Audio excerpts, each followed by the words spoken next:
Senator, would you support a federal abortion ban? Well, I'm pro-life, and to me, this is not even a political issue. I understand it is for a lot of people, and I understand this is a divisive issue in our country, and not everybody shares my views on it. But I believe that human life is worthy of dignity and protection, and I support laws that protect our unborn human life. I always have, as I've done in the past. You know, when people talk about a federal abortion ban, what they're talking about is the 15-week ban, which Lindsey Graham sponsored and I have co-sponsored in the past. That law is less restrictive or identical to virtually every country in Europe except for two. Now, the extremists here are the Democrats. Not once, but twice, they have voted in Congress to support a law that basically has no meaningful restrictions. They claim it does, but it has no meaningful restrictions. And I think if we are indeed in this republic, which is what we live in a divisive issue like this, where everybody's views have to be taken into account, it's very difficult to find, if there is such a thing, an arrangement at the federal level with people who basically will not vote for any meaningful restrictions on abortion. Well, of course, the restrictions would be after 21 weeks. But let me ask it to you this way. Donald Trump No, that's not accurate. I'm sorry, that's not what that bill did. No, I'm sorry, but that's not what that bill did. That bill, it didn't say anything about doctors. It said practitioners. So it didn't have to be a doctor that makes this decision. It doesn't say anything about a reasonable harm. It's just a good faith. And so basically, even if it's remote and unlikely, you could still say, and it's not even about, by the way, in the law that they had, it's not even about the life of the mother, it's about the health. So it could be a nurse practitioner or a nurse, or healthcare practitioner, someone needs to define that, and it can be for virtually any reason. So I understand what they claim the bill did, but in practice, that bill had no meaningful restrictions. It was, in essence, a vote, not once, but twice, from Democrats to have abortion at any time for any reason. Let me just note, though, that less than 1% of abortions take place after 21 weeks. Let me just ask you, though, this way. Then everybody should be in favor of just ban. If they're so rare, then let's just ban them all after 21 weeks. Why are they fighting so hard on that? Well, because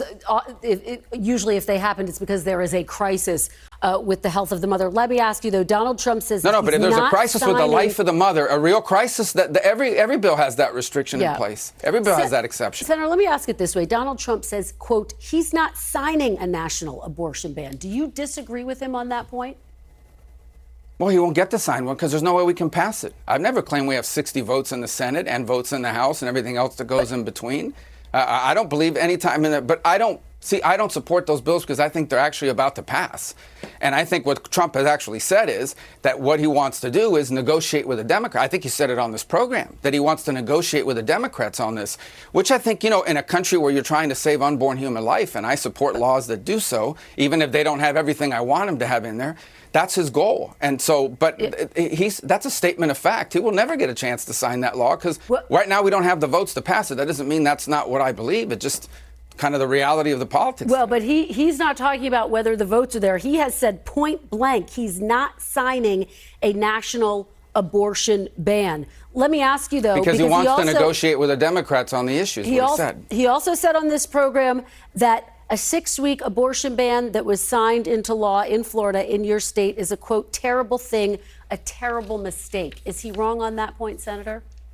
Well, again, I'm pro-life, so I support laws that save unborn human life. Other people have different opinions on what our law should be. That law that you're referring to was passed by elected legislators in the state of Florida.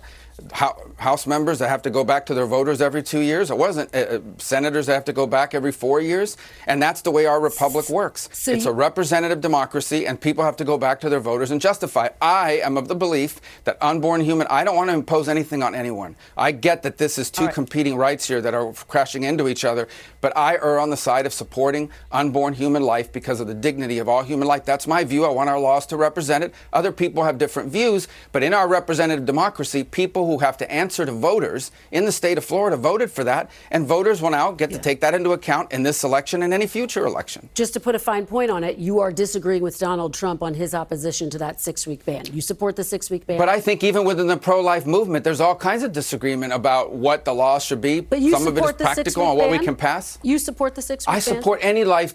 I support any bill that protects unborn human life. But I don't consider other people in the pro-life movement who have a different view to be apostate. They just have a different view about the best ways to approach this issue. We are not like the Democrats, where unless you are in favor of their bills that basically say, let's just put in all this fancy language, but it's not meaningful in terms of any restrictions, you won't get Planned Parenthood, for example, who supports all these Democrats, to get their support and NARAL support. You have to be for abortion at any time. I don't care what they say. That's the practical impact of their laws. They are radicals on this. All right, Senator, let's move on to immigration. If reelected, Donald Trump has said he's willing to build migrant detention camps and deploy the U.S. military to deport the more than 11 million undocumented immigrants in this country. It would be the largest deportation operation in American history. Do you support that plan? 11 million. That's an outdated. That was the number 10 years ago. We're talking upwards of 20, 25, maybe 30 million. Well, there's been almost 10 million people that have entered this country unlawfully in the last 3 years. To the question, would you support it? The number varies big time. I mean, it's another 9 to 10 million people just in the last 3 years. The answer to your question is yes. We cannot absorb 25, 30 million people who entered this country illegally. They're here illegally. What country on earth would tolerate that? We don't even know who most of these people are. They talk about vetting them with what?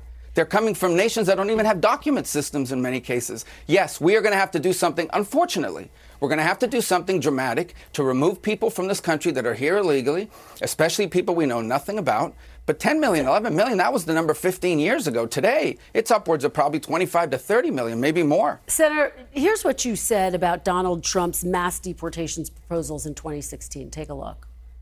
I don't think it's reasonable to say you're going to round up and deport 11 million people. I don't think it's a plan that works. I don't think that's a realistic policy. So why have you changed your mind now? Because the issue has completely changed.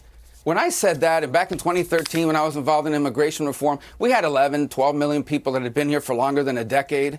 Now we've had almost that number in the last 3 years alone from all over the world, including people that I believe are terrorists, people that I believe are going to conduct terrorist attacks in this country if given the opportunity, certainly people that were criminals in their home country. This is a completely different, this is not immigration. You asked me about immigration. This is mass migration.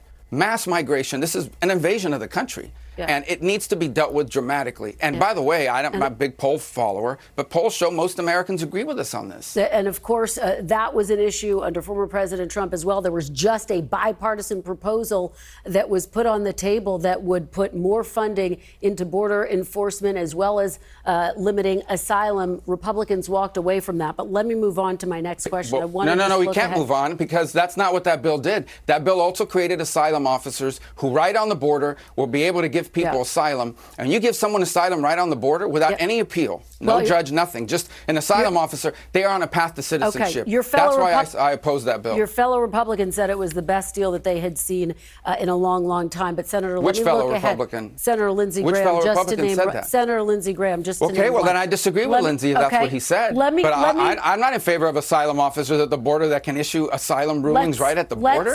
And Senator James Langford, of course, negotiated. But let me look forward. Will you accept the election results of 2024, no matter what happens, Senator?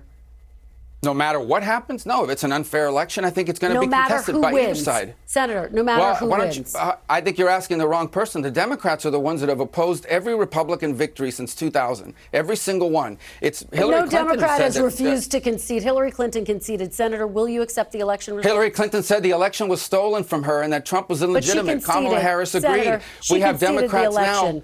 Senator, she conceded the election. She said that Trump was illegitimate. She said that the election had been stolen. Kamala Harris agreed. By the way, there are Democrats serving in Congress today who in 2004 voted not to certify the Ohio electors because they said those machines had been tampered with. And you have Democrats now saying they won't certify 2024 because Trump is an insurrectionist and ineligible to hold office. So you need to ask them. I think have you ever asked a Democrat this question on your show? I bet you've never asked a Democrat that question. Senator, you voted to certify the 2020 election, and here is what you said on that day that you voted to certify the 2020 election. Yeah. Democracy is held together by people's confidence in the election and their willingness to abide by its results. So by your own definition, are Donald Trump's claims undermining Americans' confidence in democracy, given that he has not conceded the last election and he just said in recent days twice that he won Minnesota, Senator? I think what undermines people's confidence in the election is when you have places like Wisconsin with over 500 illegal drop box locations, when you have places like Georgia where liberal groups are paying people $10 per vote. No, but listen, what undermines elections is when NBC News and every major news outlet in America in 2020 censored the Biden laptop story, which turned out to be true, not Russian misinformation, unprecedented. Only you couldn't even talk about it on social media. They would deplatform you. People look at all this. They look at what happened in Arizona, 200,000 ballots that had the signatures didn't match. People will lose confidence, and it opens the door to this. I have to jump in here. Senator, you voted to certify the election. And because at that stage in the process, you have no options. Senator, you voted to certify the election. Nothing has been censored on this program. Hillary Clinton did you guys cover the laptop for Joe Biden in 2020? Absolutely, we covered the laptop. It was bad. You couldn't even talk about it in social media. Chris Krebs, the top election official, you couldn't talk about it in social media. It'd be deplatformed. You couldn't even talk about it because they said it was Russian disinformation. Senator Rubio, voters in many cases didn't even hear about it because it was blacked out by the media. We did cover the election, and just to note that Chris Krebs, who was a top Trump election official, called it the safest and most secure election in recent history. Senator Rubio, we are out of time.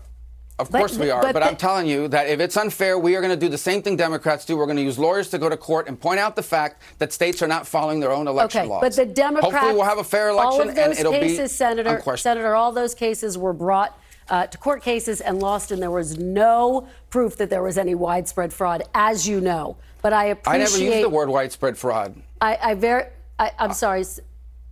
All right, Senator Rubio, thank you very much. I appreciate your time this morning. When we come back.